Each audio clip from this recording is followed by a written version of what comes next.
Hello students, welcome back.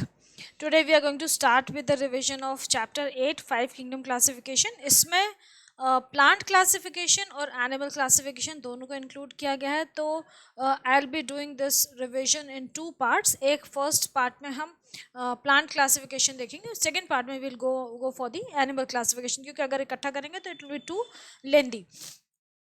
Okay, so first is five kingdom classification. Five kingdom classification क्या है, classification क्या है, classification की ज़रूरत क्या है, वो सब आपको पता होगा, पता होना चाहिए. दो it is not asked in exams, but basic आपको पता होना चाहिए कि क्लासिफिकेशन की ज़रूरत क्यों है. क्योंकि हम चाहते हैं कि हम किसी चीज़ को अगर स्टडी करना चाहते हैं, हम एनिमल किंगडम को या प्लांट किंगडम को, हमारे आसपास जो भी चीज़ें उनको स्टडी करना चाहते हैं, तो we need to categorise them into certain groups based on their similar characteristics, based on their similarities and their differences. उसके basis पे, based on their various characteristics, उसके basis पे हम सारे living organisms को classify करते हैं ताकि हम उनको ढंग से study कर सकें, है ना. ग्रुप्स में सपोज आपका स्कूल है, स्कूल में किसी को बच्चों को हमें सेग्रीगेट करना है, बच्चों को फाइंड आउट करना है कि हाँ ये पर्टिकुलर बच्चा ढूंढना है, तो हम कैसे ढूंढेंगे? हम उसकी क्लासिफिकेशन के कैसे ढूंढेंगे? How are children students classified in school? by classes. They are divided into different classes, that is according to their IQ, their ages. वो सब हम फाइंड आउट कर सकते हैं आराम से. किसी बच्चे को फाइंड करना है तो हम फटाफट फाइंड कर सकते हैं. एक तो एसआर नंबर होता है उस बच्चे का. दूसरा, आपको अगर पूछा जाए कि हाँ वो बच्चा किस क्लास में, तो आप क्लास बता दोगे तो आपकी सर्च जो है और कम हो गई. क्लास के बाद सेक्शन बता दीजिए तो सर्च बिल्कुल ही आपकी पिन पॉइंट हो जाती है कि हाँ भाई ये सेक्शन में बच्चा है. उसके बाद whether it is a boy और अ गर्ल, वो भी मतलब क्लासिफिकेशन के वेरियस क्राइटेरिया हो सकते हैं. तो क्लासिफिकेशन हम बेसिकली करते क्यों हैं? किसी भी चीज़ की स्टडी को ईजी बनाने के लिए, फैसिलिटेट करने के. कोई भी अगर हमें स्टडी करनी है तो वो कन्वीनियंटली हो जाए, ईजी हो जाए. ठीक है, ईजी करना किसी भी चीज़ कोई स्टडी को फैसिलिटेट करने के लिए हम ऑर्गेनिजम्स को क्लासिफाई करते हैं. तो हम क्यों क्लासिफाई करें? ताकि हम उनकी वेरियस कैरेक्टरिस्टिक्स को समझ सकें, उनको स्टडी कर सकें और अपनी लाइफ को ईजी बना सकें. तो इस चैप्टर का नाम है फाइव किंगडम क्लासिफिकेशन, कि all the organisms in living organisms of this world are basically divided into five kingdoms. R H Whittaker की क्लासिफिकेशन है फाइव किंगडम क्लासिफिकेशन, वो हम अभी बाद में डिटेल में पढ़ेंगे. Now certain important terms and definitions. सबसे पहली जो टर्म दे रखी है आपकी यहाँ रिविजन के कॉन्सेप्ट में, दैट इज स्पीशीज़. अब स्पीशीज़ का मतलब हमें सबको पता है, लेकिन एग्जैक्ट डेफिनेशन आपको पता होना चाहिए. It includes all the organisms with distinct features that distinguish them from others. ठीक है, स्पेसिफिक फीचर्स हैं कुछ ऑर्गेनिजम्स के जो कि उनको जैसे अलग करते हैं. And another very very important concept, तो वो एक स्पीशीज़ हो गई. दूसरी बड़ी इंपॉर्टेंट चीज़ क्या है कि they are capable of interbreeding among themselves. आपस में इनके रिप्रोडक्टिव रिएक्शंस हो सकते हैं, इंटरब्रीड कर सकते हैं. That means they can produce progeny. ठीक है, तो इंटरब्रीडिंग का मतलब क्या हो गया कि they are capable of producing a child, producing a progeny. Child नहीं बोलेंगे, प्रोजेनी बोल रहे हैं, क्योंकि हम प्लांट्स, एनिमल्स, हर तरीके के ऑर्गेनिज्म की बात कर रहे हैं. They are capable of producing a progeny. यहाँ पे एक और चीज़ मैं ऐड करूँगी, केपेबल ऑफ इंटरब्रीडिंग, मतलब कि प्रोजेनी प्रोड्यूस कर सकते हैं. अब प्रोजेनी, प्रोड्यूसिंग प्रोजेनी में एक और वर्ड मैं ऐड करूँगी जो कि बहुत बहुत इंपॉर्टेंट है. प्रोजेनी कैसी होनी चाहिए? जो प्रोजेनी वो प्रोड्यूस कर रहे हैं, जो ऑफस्प्रिंग वो प्रोड्यूस कर रहे हैं, इट शुड बी फर्टाइल. मतलब वो जो ऑफस्प्रिंग है वो ऐसा होना चाहिए कि it is able to continue the generation, उसके अंदर भी रिप्रोडक्टिव एबिलिटी होनी चाहिए. तो स्पीशीज़ क्या है? ऐसे एनिमल्स का ग्रुप जो कि आपस में रिप्रोडक्शन करके एक फर्टाइल प्रोजेनी प्रोड्यूस कर सकते हैं, फर्टाइल ऑफस्प्रिंग प्रोड्यूस कर सकते हैं. ठीक है, प्रोजेनी को ऑफस्प्रिंग भी कहते हैं, आपको ये पता होगा. ऑफस्प्रिंग प्रोड्यूस कर सकते हैं. अगर उनमें इंटरब्रीडिंग हो रही है और प्रोजेनी भी प्रोड्यूस हो रही है, लेकिन वो प्रोजेनी कैसी है? फर्टाइल नहीं है. वो कैसी है? स्टेराइल है. मीन्स स्टेराइल का मतलब क्या होगा? Incapable of reproduction. आगे वो रिप्रोडक्शन नहीं कर सकती है. That means the members are not of the same species.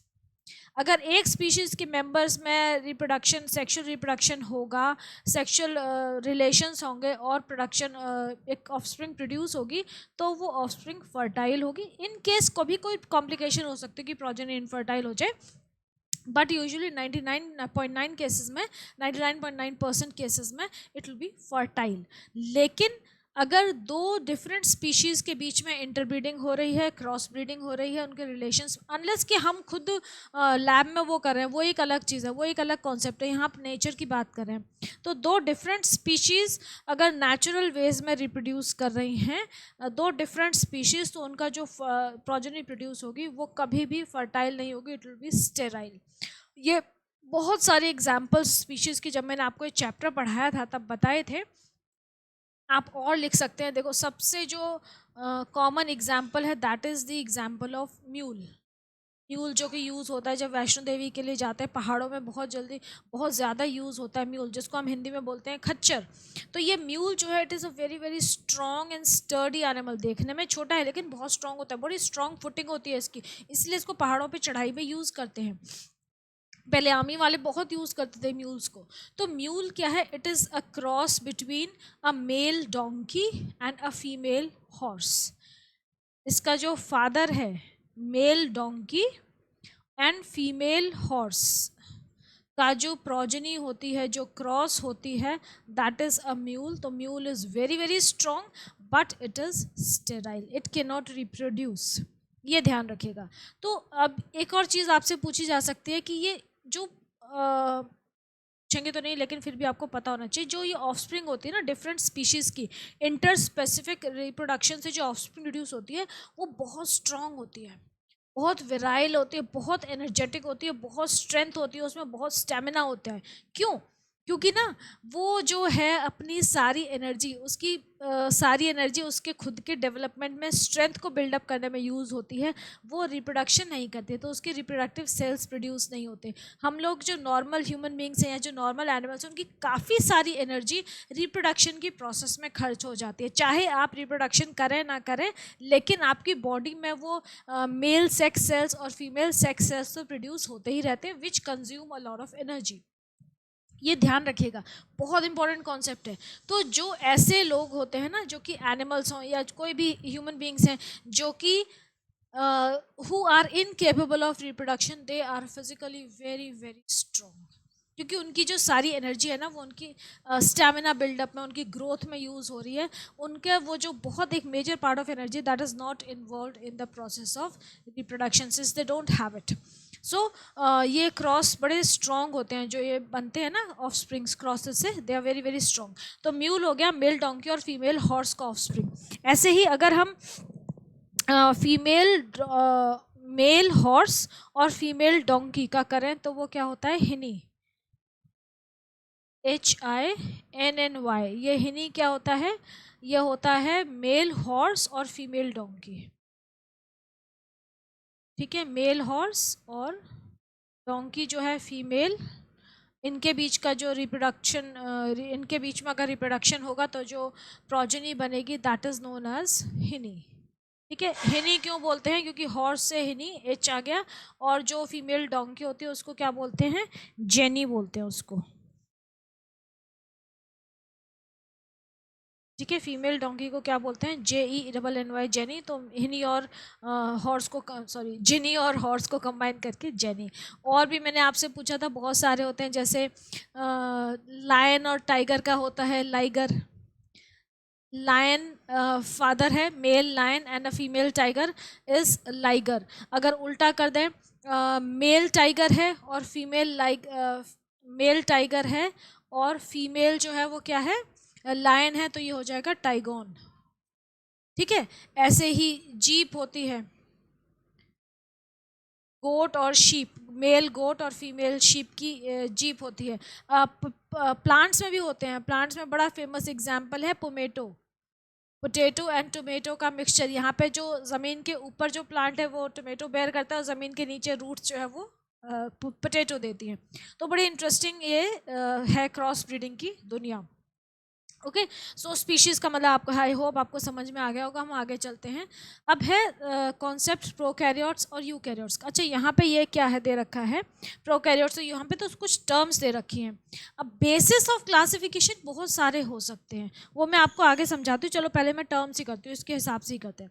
तो प्रोकैरियोट्स आपको पता है क्या होते हैं, प्रोकैरियोट्स और यूकैरियोट्स के बीच के डिफरेंस ज़रूर कर लीजिएगा, ठीक है। प्रोकैरियोट्स क्या होते हैं, the organisms which do not have a well defined nucleus and membrane bound organelles, 70s ribosomes होते हैं इनके। तो ये क्या हो गए, प्रोकैरियोट्स हो गए, 70s राइबोसोम्स होते हैं। और यूकैरियोट्स में दे have a well defined nucleus, membrane bound organelles और 80s राइबोसोम्स होते हैं। ये सेडिमेंटेशन कोएफिशिएंट होता है राइबोसोम्स का। आप जब भी डिफरेंसेस लिखिए हमेशा टैबुलर फॉर्म में लिखिए। मैंने आपको कई बार बताया है पढ़ाते समय कि आपको 2 डिफरेंस लिखने हो, लेकिन फिर भी ये टेबल बना के लिखिए। यहाँ पे लिखिए, सपोज प्रोकैरियोट्स और यूकैरियोट्स के डिफरेंस आप लिख रहे हैं, तो यहाँ पे लिखिए प्रोकैरियोट्स, ठीक है। यहाँ पे आप लिखिए यूकैरियोट्स, नंबर 1 नंबर 2, 2 डिफरेंस लिख दिए, ठीक है।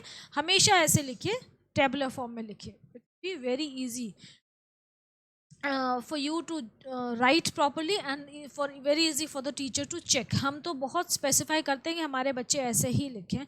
बोर्ड में भी आपको बोला जाता है कि टेबुलर फॉर्म में डिफरेंसेस लिखिए। तो ये छोटी छोटी चीज़ें हैं जो कि ना टीचर के दिमाग में आपका इंप्रेशन बहुत अच्छा बनाती है, and then you get good marks.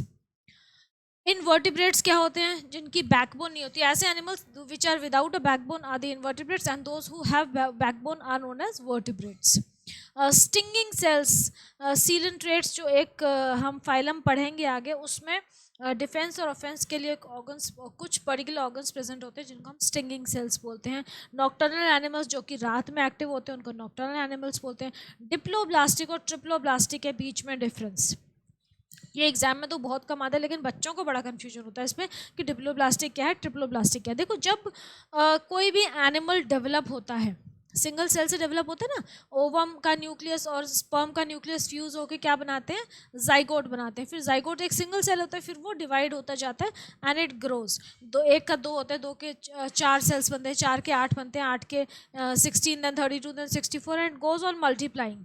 तो एक स्टेज होती है जो कि जिसको हम बोलते हैं ब्लास्टुला, गैस्ट्रल ब्लास्टुला है ना, ये सब स्टेजेस हैं सेल की जाइगोट की डेवलपमेंट के पहले, सॉरी एम्ब्रियो के डेवलपमेंट की पहले की स्टेजेस है।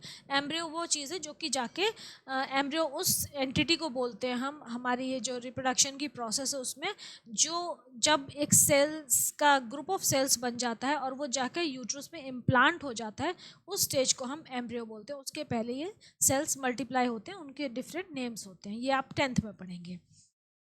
तो an animal that develops from blastula with 2 germ layers, 2 he germ layers हैं उसकी, मतलब ब्लास्टुला के अंदर 2 जर्म लेयर्स हैं, बीच में ब्लास्टोसील है, खाली जगह है, ब्लास्टोसील, सीलोम है तो खाली जगह है, ब्लास्टोसील बोलते हैं इसको, ठीक है। खाली जगह मतलब एक बॉल ऑफ सेल्स है, यहाँ पे एक लेयर हो गई है, ठीक है, और इसके अंदर एक और लेयर है सेल्स की, ये 2 लेयर हो गई। तो एक बाहर वाली हो गई, इसको बोलते हैं एक्टोडर्म, अंदर वाली को हमने बोल दिया एंडोडर्म, और ये जो बीच में खाली जगह है इसको हम बोलते हैं ब्लास्टोसील। तो 2 जर्म लेयर से जो एनिमल डेवलप हो रहा है एक्टोडर्म और एंडोडर्म से, ऐसे एनिमल्स को हम बोलते हैं डिप्लोब्लास्टिक एनिमल्स, ये लोअर एनिमल्स होते हैं, ठीक है। जिन एनिमल्स में 3 लेयर आ जाती हैं, इस ये जो है हमारी एक्टोडर्म और एंडोडर्म के बीच में एक और लेयर आ जाती है जिसको हम बोलते हैं मीजोडर्म। एक और लेयर आ गई बीच में जिसको हमने क्या बोल दिया, मीजोडर्म बोल दिया, ठीक है। ये हो गई आपकी एंडोडर्म अंदर वाली, बाहर वाली जो रेड है ये हो गई एक्टोडर्म, ठीक है। ये हो गई एक्टोडर्म, ज़्यादा मोटी हो गई, कोई बात नहीं, ठीक है। बाहर वाली एक्टोडर्म हो गई, अंदर वाली एंडोडर्म हो गई, और ये जो बीच ब्लू वाली जो इंट्रोड्यूस की है मैंने, ये क्या हो गई, ये हो गई मीजोडर्म, ठीक है। तो जहाँ पे ये मीजोडर्म लेयर इंट्रोड्यूस हो गई, तो ऐसे एनिमल्स को, ऐसे एनिमल्स जो ये 3 जर्म लेयर से प्रोड्यूस होते हैं उनको हम बोलते हैं ट्रिप्लोब्लास्टिक एनिमल्स, ये थोड़े एडवांस्ड एनिमल्स होते हैं, ठीक है। तो ये डिफरेंस है। अब असीलोमेट एनिमल्स होते हैं जिनकी बॉडी में कैविटी नहीं होती, सीलोम नहीं होता, वो असीलोमेट एनिमल्स होते हैं। ये मैंने आपको बताया सीलोम क्या होते हैं, जो तीनों लेयर्स के अंदर ये जो खाली जगह बच गई ना, आपको दिख रही है एम्प्टी स्पेस जो है, that is known as a coelom. ये जो अंदर का खाली स्पेस है, कैविटी। तो जिन एनिमल्स की बॉडी में कैविटी होती है उनको हम बोलते हैं coelomate animals, they are having a coelom. और जिनकी कैविटी नहीं होती उनको असीलोमेट एनिमल्स बोलते हैं। Okay, then bilaterally symmetrical and radially symmetrical और asymmetrical animals क्या होते हैं? तो उसके लिए आपको ये पता होना चाहिए कि सिमेट्री क्या होती है। ये आपने मैथ्स में पढ़ी है, बायोलॉजी में भी पढ़ी है लोअर क्लासेस में कि व्हाट इज सिमेट्री। हम किसी भी चीज़ को अगर दो इक्वल पार्ट्स में symmetry means having equal proportions, जो एक साथ दिखे वो सिमेट्रिक है, जो एक साथ ना दिखे वो असिमेट्रिक है, रैंडम है। तो अगर हम सपोज ये कोई एनिमल है, ऐसी रफ बना रही हूँ, ये कोई एनिमल है, इसको मैं ऐसे, ये अगर सेंट्रली मैंने एक लाइन खींची तो ये दो इक्वल पार्ट्स में डिवाइड हो गया, ये एक पार्ट हो गया इसका और ये दूसरा पार्ट हो गया। तो ये क्या हो गया, दो पार्ट्स में डिवाइड हो गया ऐसे लाइन खींचने से। अगर मैं इसमें ऐसे लाइन खींचूं तब भी ये दो इक्वल पार्ट्स में डिवाइड हो जाएगा, ये वाला पार्ट और ये वाला पार्ट।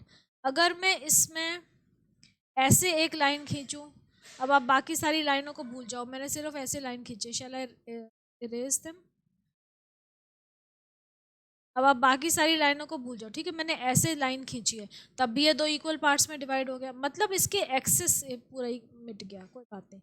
मतलब इसके एक्सिस से जाते हुए अगर हम कोई लाइन खींचे, चाहे वो ऐसे खींचें चाहे ऐसे खींचें, मतलब सेंटर से पास होनी चाहिए बस, चाहे ऐसे खींचे चाहे ऐसे खींचे, तो ये हर तरह से, ये थोड़ी मेरी लाइन स्टेडी हो गई हैं, इस पर्टिकुलर ऑर्गेनिज्म को दो इक्वल पार्ट्स में डिवाइड कर देगा। ठीक है, तो हम इसको क्या बोलते हैं कि ये रेडियली सिमेट्रिकल है, कि सेंट्रल एक्सिस से पास होते हुए इसका ये जो सेंट्रल पॉइंट है, इससे पास होते हुए हम अगर कोई भी लाइन खींचेंगे, चाहे वो ऐसे खींचें चाहे ऐसे खींचें चाहे ऐसे खींचें, कैसे भी खींचें, वो इस पर्टिकुलर ऑर्गेनिज्म को दो इक्वल पार्ट्स में डिवाइड करेगी। That means it is radially symmetrical. इसका एक रेडियाई बन रहा है, डायमीटर बन रहा है, जो इसको दो इक्वल पार्ट्स में डिवाइड कर रहा है। हालांकि बस कंडीशन क्या है कि जो प्लेन है वो सेंटर से, जो आपकी लाइन है वो सेंटर से पास होनी चाहिए, तो ये रेडियली सिमेट्रिकल है। तो if an animal is cut in any place to the central axis and its body is divided into two similar parts, it is said to have radial symmetry. Bilateral symmetry क्या होती है कि अगर हम किसी भी कोई पर्टिकुलर ऑर्गेनिज्म है उसकी बॉडी को अगर हम दो पार्ट्स में डिवाइड करें, जैसे सपोज हम ह्यूमन बींग्स ही हैं, ठीक है, अब ये ह्यूमन बींग्स हैं, ये तो मैं ऐसी बना रही हूँ, ठीक है, ये हम ह्यूमन बींग्स हो गए। अब हम इनको, अपनी बॉडी को दो पार्ट्स में डिवाइड करें, तो हम यहाँ से डिवाइड करेंगे, अगर एक प्लेन से सीधी लाइन खींचेंगे तो हमारा ये एक पार्ट हो गया, ये दूसरा पार्ट हो गया, they are equal, almost equal. तो हमारी कैसी सिमेट्री हो गई, बायलैटरल सिमेट्री हो गई। अगर हम अपनी बॉडी को ऐसे डिवाइड करें, इस प्लेन में डिवाइड करें, ये एक पार्ट हो जाए और ये दूसरा पार्ट हो जाए, तो क्या हमारी बॉडी इक्वली डिवाइड हो रही है, नहीं हो रही है ना, इट इज़ नॉट पॉसिबल। तो इसका मतलब हमारी बॉडी सिर्फ एक ही प्लेन में वर्टिकली, सेंट्रली, वर्टिकली पास वगैरह लॉन्गिट्यूडनल एक्सिस के थ्रू डिवाइड करेंगे तो हमारी बॉडी दो इक्वल पार्ट्स में डिवाइड हो जाएगी, राइट और लेफ्ट में। अगर हम ऐसे हॉरिजॉन्टली डिवाइड करें तो फिर दो इक्वल पार्ट्स नहीं होंगे। तो इसका मतलब हमारी बॉडी कैसी है, बायलैटरली सिमेट्रिकल है, कि सिर्फ एक ही प्लेन में डिवाइड करने पे वो दो इक्वल पार्ट्स में डिवाइड होगी, अगर आप और किसी प्लेन में डिवाइड करेंगे तो वो पार्ट्स इक्वल नहीं होंगे। ठीक है, तो इसका मतलब right and left halves of the animal's body are similar when cut along one single plane only. तो इसको हम बोल देते हैं बायलैटरली सिमेट्रिकल बॉडी या bilaterally symmetrical organism. Radially symmetrical आपको मैंने बता दिया। असिमेट्रिकल वो है जिसमें कि कोई सिमेट्री नहीं है, कहीं से भी आप किसी भी प्लेन से काटो इट इज़ नेवर इक्वल। जैसे कि अमीबा है, अमीबा की बॉडी कैसी होती है, कैसी भी होती है ना, उसकी सूडोपोडिया कहीं से भी निकल आते हैं। आप इसको यहाँ से काट लो तब भी इक्वल नहीं, यहाँ से काट लो, यहाँ कहीं से भी काट लो, इसकी कभी भी बॉडी दो इक्वल हाफ्स में डिवाइड नहीं हो सकती, क्योंकि इसकी बॉडी बिल्कुल भी प्रोपोर्शनेट नहीं है। तो इसमें, तो इसका मतलब ये कैसा है, असिमेट्रिकल ऑर्गेनिज्म है। अच्छा, नेक्स्ट ये जो टर्म है ये आपने कई बार पढ़ी है, cold blooded animals. Cold blooded animals क्या होते हैं, ऐसे एनिमल्स जिनका बॉडी टेम्परेचर सराउंडिंग एनवायरनमेंट के हिसाब से चेंज होता रहता है, फ्लक्चुएट होता रहता है, मतलब उनका अपना स्टेबल बॉडी टेम्परेचर नहीं है। अगर आसपास ठंडक होगी तो उनकी बॉडी ठंडी हो जाएगी, अगर आसपास हीट बहुत ज़्यादा होगी तो उनकी बॉडी हीटअप हो जाएगी। मीन्स उनका जो फ्लूइड है उनकी बॉडी में, that has no control over its, उनके पास कोई अपना थर्मोस्टैट नहीं है। ठीक है, सीधी सी बात ये, उनका जो बॉडी टेम्परेचर है that changes according to the surrounding environment. तो cold blooded animals are animals whose body temperature changes according to the surrounding environment. They are also known as poikilothermic animals और पोइकिलोथर्मल्स. इनके लिए हम ये word use करते हैं. ठीक है, these are poikilothermal animals. Okay, and we are homeothermal. हमें होम्योथर्मल क्यों बोलते हैं? क्योंकि हमारा बॉडी, हम अपनी बॉडी टेम्परेचर को मेंटेन करते हैं. We are warm blooded animals.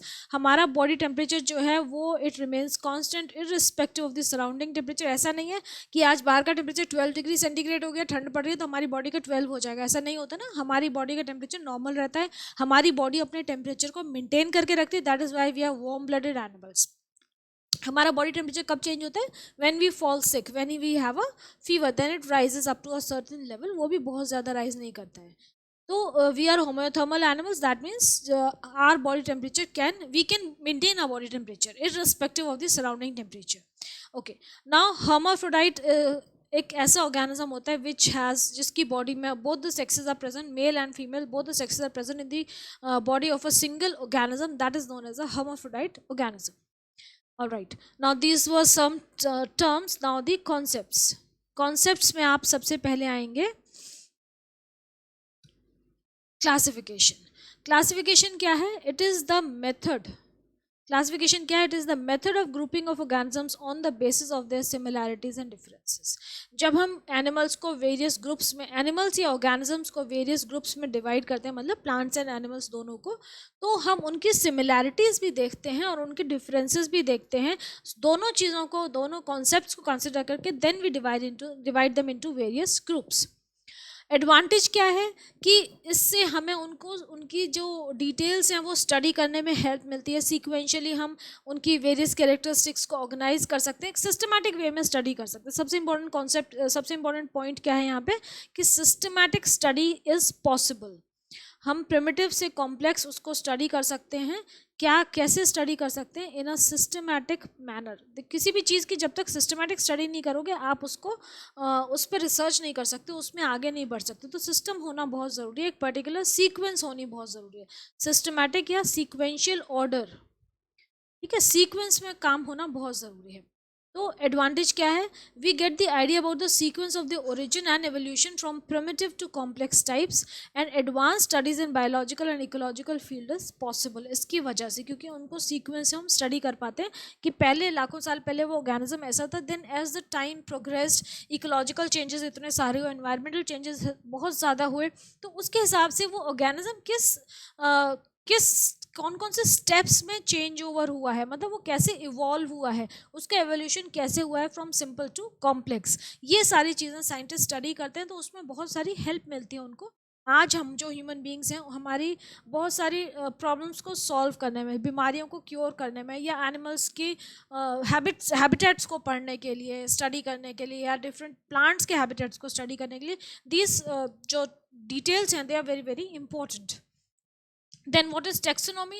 Taxonomy is the study of classification of living organisms. हमने एनिमल्स को, ऑर्गेनिजम्स को, प्लांट्स को जिस हिसाब से क्लासीफाई किया है, उस स्टडी को टैक्सोनॉमी बोलते हैं. कैरोलस लिनॉस जो थे, he was a botanist. In 1758 he introduce the binomial nomenclature. Carolus Linnaeus ने क्या सिस्टम इंट्रोड्यूस किया? बड़ा अच्छा सिस्टम इंट्रोड्यूस किया कि इन्होंने हर ऑर्गेनिज्म को एक नाम दिया. He introduce the system of binomial nomenclature. होता क्या था कि एक कॉमन नेम देना क्यों ज़रूरी है हर ऑर्गेनिज्म को? क्योंकि भाई दुनिया बहुत बड़ी है, the world is too big, we have different languages, different people studying together, studying separately और studying together. They are studying their subjects in various languages. अब देखो इंडिया की बात करें तो इंडिया इतना वास्ट है. हमारे एक नॉर्थ साइड में किसी एक पर्टिकुलर फ्रूट का कोई और नाम है, साउथ में उसका कोई और नाम होगा, ईस्टर्न साइड जाओगे आप तो कोई और नाम होगा, वेस्टर्न साइड जाएंगे तो कोई और नाम होगा. तो मतलब हम एक ही फ्रूट की बात करें, या एक ही प्लांट की बात करें, या एक ही एनिमल की बात करें, but still we are not able to relate. क्यों? क्योंकि उसका नाम सबकी भाषा में अलग अलग है. तो there was a very strong need of having a common language for scientists so that they can discuss their various results, various evolutionary जो भी उनके results थे, जो भी उनके स्टडीज़ थी, मतलब अपने डेटा को वो शेयर कर सकें, अपनी जो उनकी स्टडीज़ हैं उसको शेयर कर सकें, डिस्कस कर सकें अपने कंपैट्रियट्स के साथ, अपने जो साथ के साइंटिस्ट हैं उनके साथ। तो उसके लिए उनको एक कॉमन लैंग्वेज चाहिए कि भाई हम डिस्कस करें किसी प्लांट को, तो फोटो खींच खींच के थोड़ी देखोगे आप बार बार। तो आपके पास एक कॉमन नेम होना चाहिए। तो कॉमन नेम रखने के लिए यहाँ Carolus Linnaeus, he was the first one who introduce the system of binomial nomenclature. हर ऑर्गेनिज्म का नाम रखा गया, और बाइनोमियल मतलब उसके नाम में 2 पार्ट हैं, कई के नाम में 3 पार्ट भी होते हैं, लेकिन बेसिकली 2 पार्ट्स। बाय, इसीलिए बाइनोमियल नॉमेनक्लेचर की उसके नाम में 2 पार्ट है, बाय मीन्स 2। तो a naming system in which the organism are given 2 names. Actually ये 2 नेम्स नहीं है, उसके एक पूरा नाम है जिसमें कि 2 पार्ट्स होते हैं। ठीक है, 2 नेम्स की जगह आप ये कह सकते हैं कि उसके नाम में 2 पार्ट्स होते हैं, कई बार 3 पार्ट्स भी होते हैं। एक है उसका जो, जैसे हम अपनी बात करें तो हमारा नाम क्या है, ह्यूमन बीइंग्स का हमारा नाम है होमो सेपियंस। तो होमो सेपियंस जैसे आपका नाम होता है ना, तो आपके नाम में 2 पार्ट्स होते हैं, एक आपका नेम होता है और आपका एक सरनेम होता है। जैसे मेरा नाम है नमिता राजपूत, तो Namita is my name and Rajput is my surname. तो होमो जो है वो होता है जीनस का नाम, जेनेरिक नेम। और जो दूसरा वाला नाम होता है जैसे सेपियंस है, that is the specific name, means name of the species.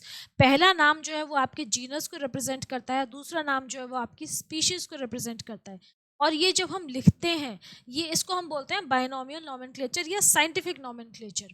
ये साइंटिफिक नेम है, ये हमारे ह्यूमन बींग्स का साइंटिफिक नेम है। ठीक है, तो इसको जब हम लिखते हैं तो हम इसको प्रिंट में इटैलिक्स में आता है, आपको नजर आएगा, हमेशा थोड़े थोड़े टेढ़े टेढ़े प्रिंट होते हैं, मीन्स इटैलिक्स में है।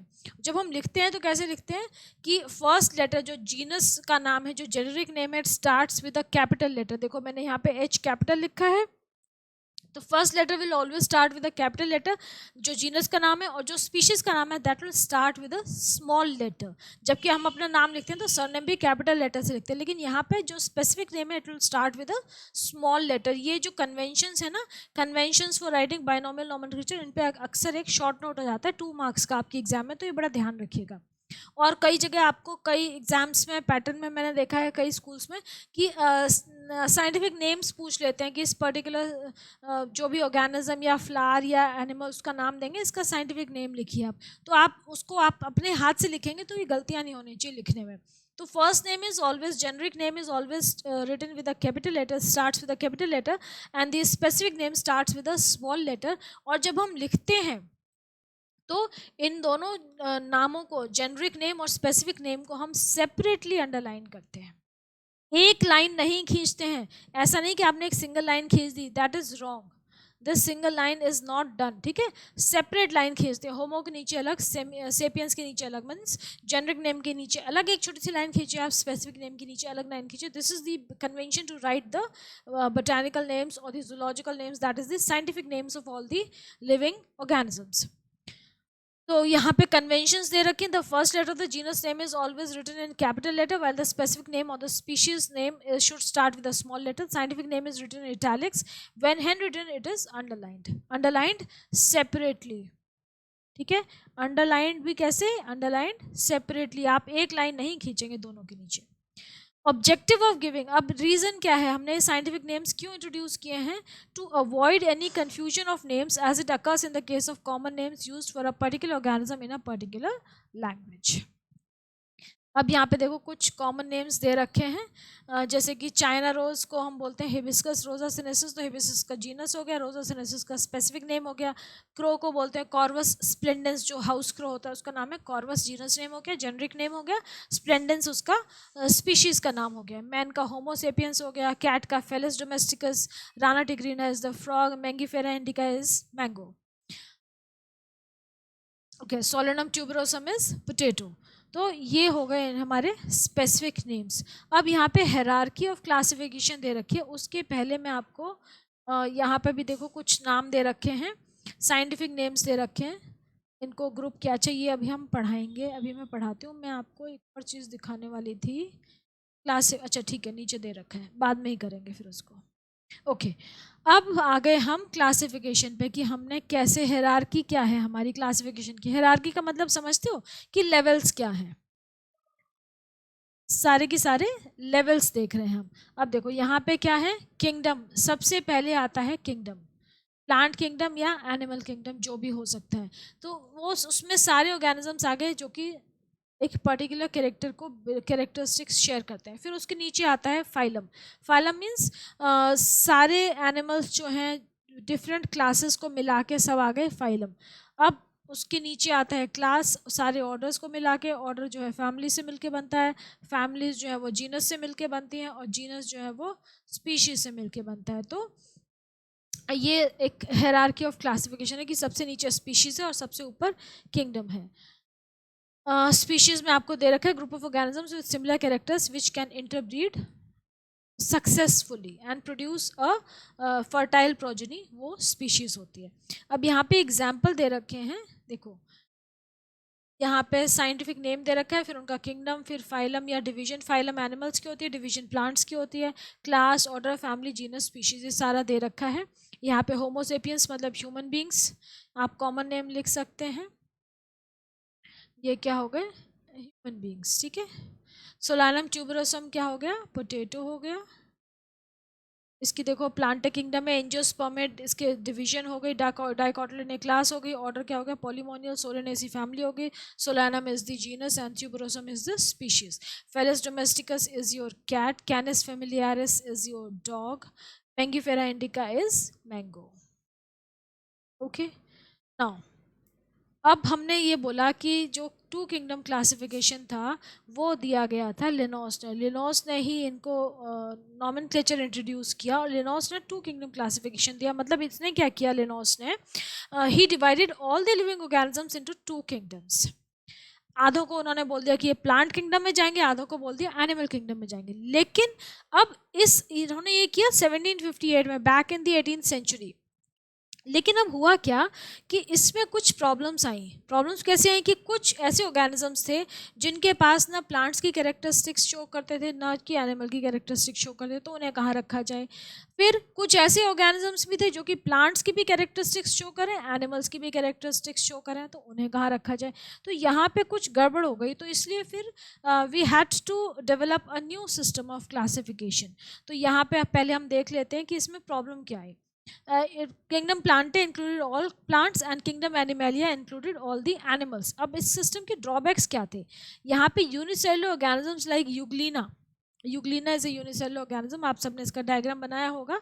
इसमें क्या है कि इसके पास प्लांट्स की भी कैरेक्टरिस्टिक्स हैं और एनिमल्स की भी कैरेक्टरिस्टिक्स हैं। तो अब इसको कहाँ रखें। देखो प्लांट्स की कैरेक्टरिस्टिक क्या है कि इसके पास क्लोरोप्लास्ट है, जो कि प्लांट्स की सबसे इंपॉर्टेंट फीचर है कि they can synthesise their own food, they are autotrophs. तो यूग्लिना इज एन ऑटोट्रॉप, उसके पास क्लोरोप्लास्ट है, it does photosynthesis and synthesises its own food.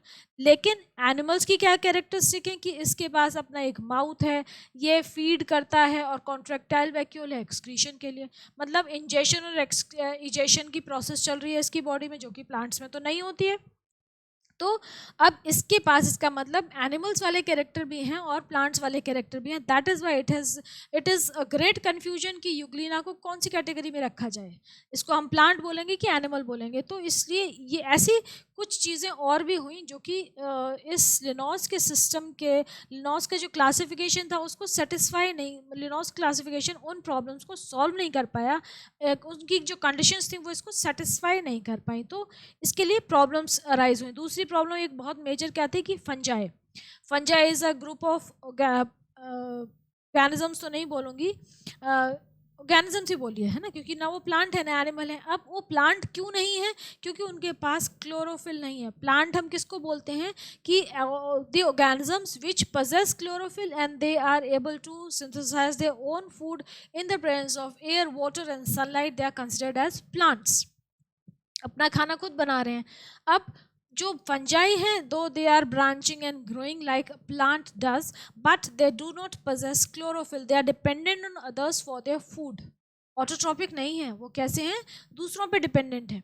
तो इसका मतलब they were placed under kingdom Plantae, लेकिन वो वहाँ को डिजर्व नहीं करते। They can not be placed under kingdom Plantae because they lack chlorophyll and derive nutrition from the dead remains of plants and animals. ये हॉस्टोरिया डेवलप करते हैं अपने टेंटिकल्स तो नहीं कहूँगी, टेंटिकल्स तो एनिमल्स में होते हैं, अपने कुछ ब्रांचेस डेवलप करते हैं जो कि जाके dead remains of plants and animals में से अपना न्यूट्रिशन डिराइव करते हैं। फंगस ग्रो करती है जो खाने में, तो वो उसको भी ये क्लासीफाई नहीं कर पाया, तो इसीलिए हमने जो लिनॉस का सिस्टम था इसको एक्सेप्ट नहीं किया। Then there was another scientist, अब एक और साइंटिस्ट है रॉबर्ट एच विटेकर। इन्होंने 1959 में, देखो एज लेट एज 1959 में उन्होंने कब किया था, 1758, तो मीन्स अराउंड 200 साल बाद, 200 years later, a person called Robert H. Whittaker, he could develop a better system of classification and that is followed till date. आज तक हम उसी को फॉलो कर रहे हैं। तो 200 साल बाद, ठीक है, लिनॉस ने जब अपना सिस्टम दिया था, आफ्टर उसके 200 years later, then this Robert Whittaker gave another system of classification, और इनकी जो क्लासिफिकेशन का सिस्टम है it is known as 5 kingdom classification. He categorized, he divided all the living organisms into 5 different kingdoms. सारे living organisms को इन्होंने 5 kingdoms में divide किया, और उसी सिस्टम को हम आज भी फॉलो कर रहे हैं। तो वो कैसे किया, किस बेसिस पे किया, कुछ उन्होंने क्राइटेरिया फॉलो किए, वो हम देखते हैं। सबसे पहला जो क्राइटेरिया उन्होंने देखा कि जो सेल है उस ऑर्गेनिज्म का वो कैसा है, मतलब कि वो ऑर्गेनिज्म प्रोकैरियोटिक है या यूकैरियोटिक है। प्रोकैरियोटिक ऑर्गेनिजम्स क्या होते हैं, जिनकी बॉडी में एक सिंगल सेल होता है, जिनका न्यूक्लियस क्लियर नहीं होता है, न्यूक्लियस वेल ऑर्गेनाइज नहीं होता है, वेल डेवलप नहीं होता है। एक्चुअली इट इज, उसको हम न्यूक्लियस नहीं बोलते हैं, उसको हम क्या बोलते हैं, वी कॉल इट न्यूक्लियोइड, ठीक है। और इनके पास 80s राइबोसोम्स नहीं होते, 70s राइबोसोम्स होते हैं, ठीक है। एक ही डीएनए की स्ट्रैंड होती है। तो ये सारे जो कैरेक्टरिस्टिक्स जिन सेल्स में होती हैं वो हम क्या बोलते हैं, we call them prokaryotic cells. Eukaryotic क्या होते हैं, जिनके पास एक वेल डेवलप्ड न्यूक्लियस होता है, मेम्ब्रेन बाउंड ऑर्गेनेल्स होते हैं, 80s राइबोसोम्स होते हैं, well defined nucleus, well defined cells, well defined organelles, वो सब प्रेजेंट होते हैं, तो वो एडवांस सेल होते हैं या यूकैरियोटिक सेल होते हैं। तो ऐसे ऑर्गेनिजम्स जिनकी बॉडी में एक ही सेल है, ये प्रोकैरियोट्स हैं, और जो एडवांस हैं वो यूकैरियोट्स हो गए। तो एक क्राइटेरिया तो ये हो गया। दूसरा क्राइटेरिया क्या हुआ, on the basis of the mode of nutrition, whether they are autotrophic और हेट्रोट्रॉफिक। ऑटोट्रॉफिक क्या है, जिनके पास की क्लोरोफिल है, जो कि अपना खाना खुद बना सकते हैं। तो ऑर्गेनिजम्स वो again divide two classes, two divisions, two types. एक हो गए ऑटोट्रॉप्स, दूसरे हो गए हेट्रोट्रॉप्स। ऑटोट्रॉप्स अपना खाना खुद बना रहे हैं by the process of photosynthesis, और हेट्रोट्रॉप्स जो है they are dependent on others for their food and their modes can be various modes can be there, but they are heterotrophic, ठीक है।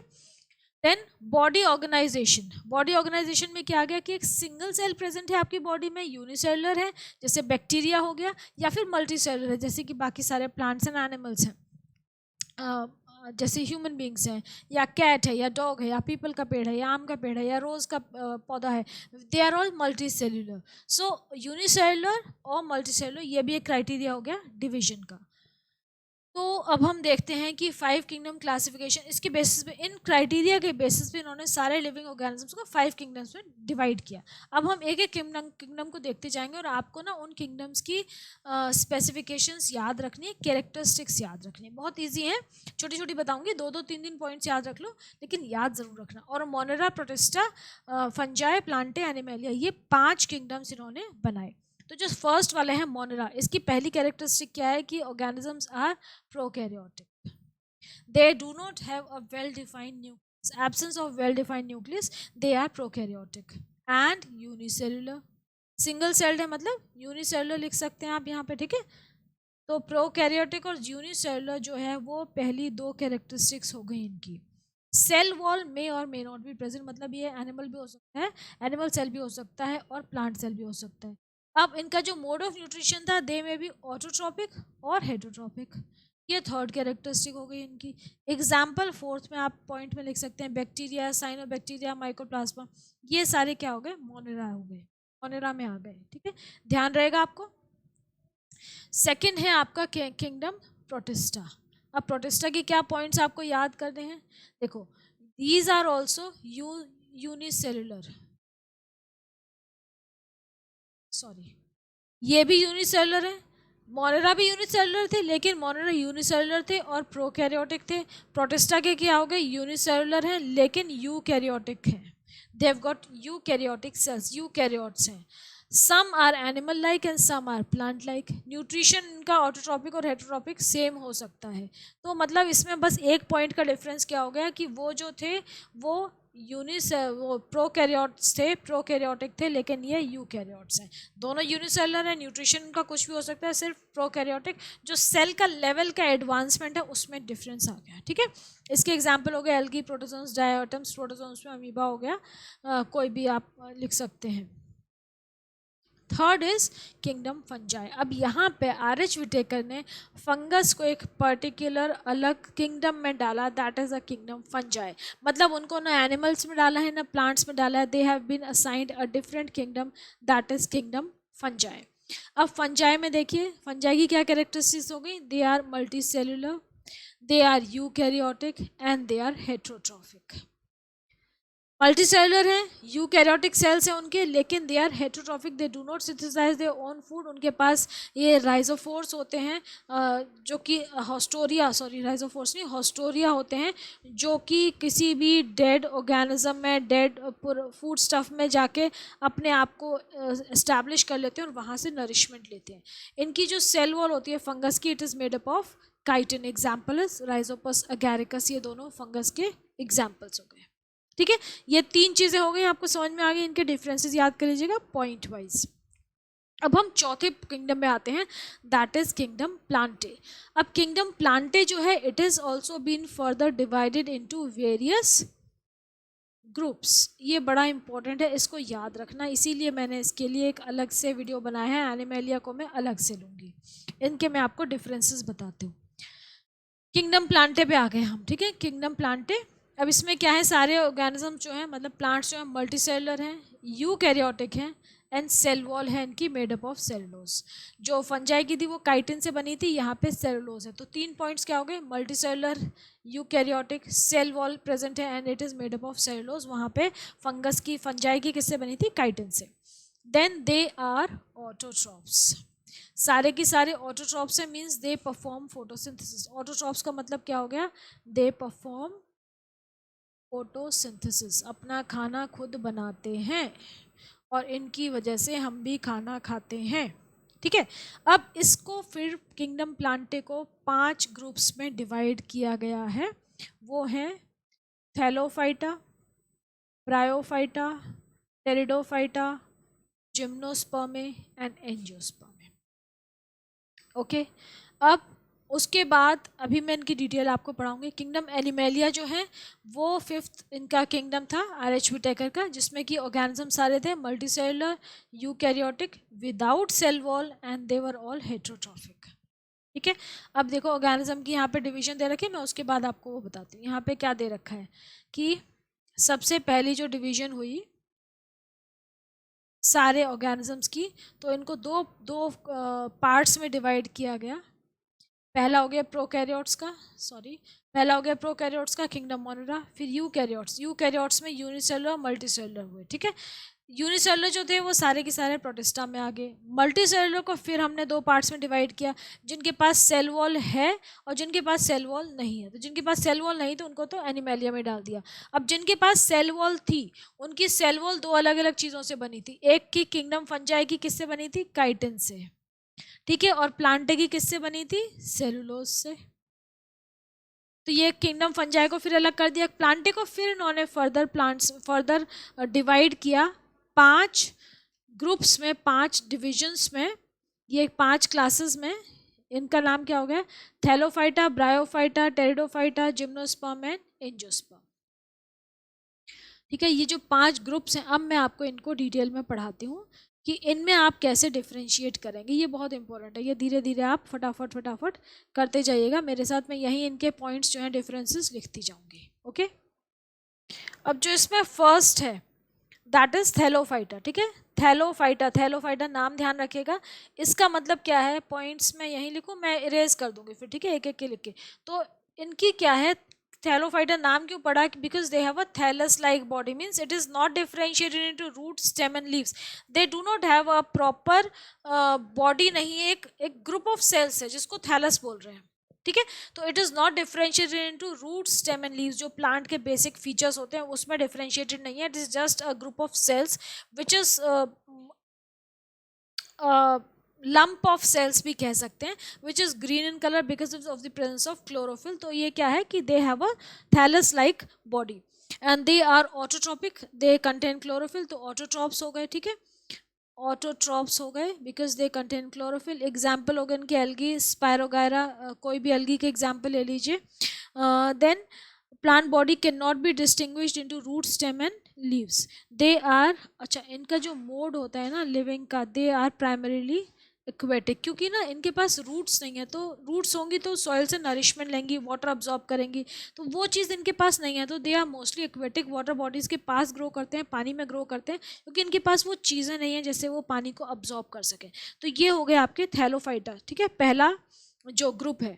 नेक्स्ट है ब्रायोफाइटा. ब्रायोफाइटा के पास भी differentiated plant body नहीं है, लेकिन इनके पास ना एक फ्लैट सा स्ट्रक्चर आ जाता है जहाँ पे कि रूट लाइक स्ट्रक्चर्स निकलने लगते हैं बॉडी में से. तो ब्रायोफाइटा जो हैं इनके पास भी कुछ नहीं है, but they have a diagram आपकी बुक में दे रखा है. दे don't have a differentiated plant body, लेकिन इनके पास क्या होते हैं कि रूट लाइक स्ट्रक्चर्स इनकी बॉडी में से निकलने शुरू हो जाते हैं. जो रूट लाइक स्ट्रक्चर्स जो निकलते हैं उनको हम बोलते हैं rhizoids. So these plants possess rhizoids, and example is mosses and funaria. Differentiated, well differentiated plant body ने leaf like structures भी हैं और root like structure भी हैं. ठीक है, इनके पास रूट लाइक स्ट्रक्चर भी है, लीफ लाइक स्ट्रक्चर भी है, लेकिन एक इनकी भी बॉडी ऐसी होती है, ग्रुप ऑफ सेल्स, एक फ्लैट स्ट्रक्चर सा होता है जिसमें कि नीचे से ऐसे राइजोइड्स निकलते हैं, ऊपर से स्टेम लाइक स्ट्रक्चर निकलते हैं, बट इनके पास कोई डेफिनेट बॉडी नहीं है. एग्जाम्पल हो गया mosses and ferns, mosses and Funaria. Example हो गया मॉस का फ्यूनेरिया. तो फर्न्स नहीं, सॉरी, फर्न्स टू टेरिडोफाइट्स होती हैं. So they also have different, they also do not have differentiated plant body. Next आए हम जो थर्ड ग्रुप है, दैट इज टेरिडोफाइटा. इसमें होती हैं फर्न्स. एग्जाम्पल है ड्रायोप्टेरिस. ये these are the first land plants to have vascular tissues, मतलब इनके पास जाइलम फ्लोएम है. जाइलम फ्लोएम डेवलप हो गया है, रूट्स भी डेवलप हो गई हैं, स्टेम भी थोड़े बहुत हल्का फुल्का डेवलप हो गया, एंड वैस्कुलर टिश्यू है इनके पास.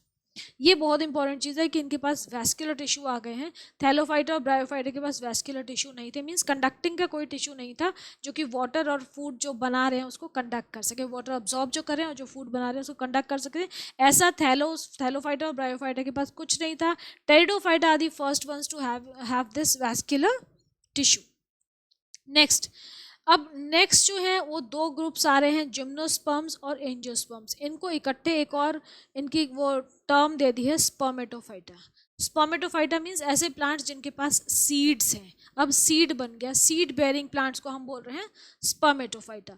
इसमें जिम्नोस्पर्म्स और एंजियोस्पर्म्स दो डिविजन्स हैं, दो क्लासिफिकेशन है या दो ग्रुप्स हैं. जिम्नोस्पर्म्स वो वाले प्लांट्स हैं जिनके पास नेकेड सीड है, मीन्स इनके सीड्स के अराउंड कोई कवरिंग नहीं है, फ्रूट नहीं है. एक्चुअली फ्रूट नहीं बनता है क्योंकि इनमें फ्लावर नहीं होता है. जो जिम्नोस्पर्म्स होते हैं they have naked seeds, they have no flowers. इनके पास कोई भी फ्लावर नहीं होता, इन प्लांट्स में फ्लावर्स नहीं होते हैं. इनके पास क्या होते हैं, अच्छा सा वेल डेवलप्ड रूट सिस्टम है, वेल डेवलप्ड शूट सिस्टम है, means the body, the plant body is well differentiated into root, stem and leaves, sorry root, stem and leaves, but they do not possess flowers. Flowers नहीं है तो fruits नहीं होते, सिर्फ seeds होते हैं. Seeds are naked, means they are not enclosed in any structure. जबकि हमारे जो एंजियोस्पर्म है, दे एंजियोस्पर्म्स को हम क्या बोलते हैं, they are also known as flowering plants. मतलब दुनिया में जितने भी फ्लावरिंग प्लांट्स हैं they are all angiosperms and they have covered seeds. ये आपने पढ़ लिया है कि उनके कैसे रिप्रोडक्शन होता है उनमें और कैसे सीड्स बनते हैं, और फिर सीड्स कहाँ होते हैं, फ्रूट के अंदर होते हैं, फिर वो कैसे बाहर गिरते हैं, डिस्पर्जल होता है, जर्मिनेशन होता है, वो सब चीज़ें आप पढ़ चुके हैं. तो ये हो गए हमारे फ्लावरिंग प्लांट्स जो कि हाईएस्ट इवॉल्व्ड प्लांट्स हैं एंजियोस्पर्म्स. एंजियोस्पर्म्स क्या हैं, हाईएस्ट इवॉल्व्ड, मतलब जो एवोल्यूशन प्लांट्स में है वो सबसे हाई लेवल पे जो है वो किसका है, एंजियोस्पर्म्स का। They are the highest evolved plants. इनके पास अपना प्रॉपर वैस्कुलर सिस्टम तो जिम्नोस्पर्म्स के पास भी था, लेकिन एंजियोस्पर्म्स के पास सब कुछ सबसे अच्छा है, तो they are the at the highest level of classification in plants. अब ये एंजियोस्पर्म्स जो है further they can be divided to two types, dicots and monocots. Dicots वो हो गए जिनके सीड्स में दो कॉटलेडन होते हैं, जैसे कि मटर का दाना है, दो पार्ट्स में डिवाइड हो सकते हैं, मूंगफली ग्राउंडनट्स हैं, या आपकी दालें होती हैं पल्सेस, दे राजमा है, they can all B divide into two parts. Seed जो है वो दो पार्ट्स में डिवाइड हो जाता है, that means it is a dicot seed. जिसमें सिंगल ग्रेन होता है, जैसे कि मेज का ग्रेन है, व्हीट है, they have only one cotyledon, so they are known as monocots. Having a seed having two cotyledons will be a dicot, and having a single cotyledon would be a monocot. Dicots और monocots में कुछ और differences भी होते हैं, जैसे कि जो डाइकॉट प्लांट्स होते हैं इनकी जो लीव्स होती हैं they have reticulate venation. Reticulate venation आप समझते हैं, आपने क्लास 6 में पढ़ा होगा। दे हैव रेटिकुलेट वेनेशन, जबकि मोनोकॉट्स में कैसा वेनेशन होता है, मोनोकॉट्स की लीव्स में पैरेलल वेनेशन होता है। ये आपने क्लास 6 में पढ़ा होगा इफ़ यू रिमेंबर। इसमें होता क्या है, मैं आपको एक छोटी सी लीफ बना के दिखा देती हूँ। सपोज ये लीफ है, तो रेटिकुलेट वेनेशन में क्या होता है कि ये जो रिब्स जो निकल रही है ना, डिविजन्स यहाँ पे, वेन्स जो हैं ये ऐसी होंगी, मतलब एक पर्टिकुलर सीक्वेंस में नहीं होंगी। और पैरेलल वेनेशन में क्या होगा, सपोज ये लीफ है, तो इसमें ये जो इसकी वेन्स निकलेंगी ना, ये सारी पैरेलल होंगी एक दूसरे के, ये पैरेलल वेनेशन होती है। तो ये मोनोकॉट्स में होती है, ठीक है, डाइकॉट्स में रेटिकुलेट होती है। देन रूट सिस्टम जो डाइकॉट्स का होता है, they have a tap root, means एक सिंगल रूट है, उसमें से फर्दर ब्रांचिंग होती है, उसमें से फर्दर सेकेंडरी रूट्स निकलती हैं, उनकी फर्दर ब्रांचिंग होती है, फिर ऐसे बहुत सारी रूट्स निकलती जाती हैं, लेकिन मेन जो होती है वो एक टैप रूट में से ही सारी रूट्स निकलती हैं। एक मेन रूट होती है जिसको हम क्या बोल रहे हैं, टैप रूट, ये जो है। तो इनके पास क्या होती है, टैप रूट सिस्टम होता है, they possess tap root system. जबकि ये जो हमारी मोनोकॉट्स होते हैं इनके पास कैसी रूट होती है, एक मिनट,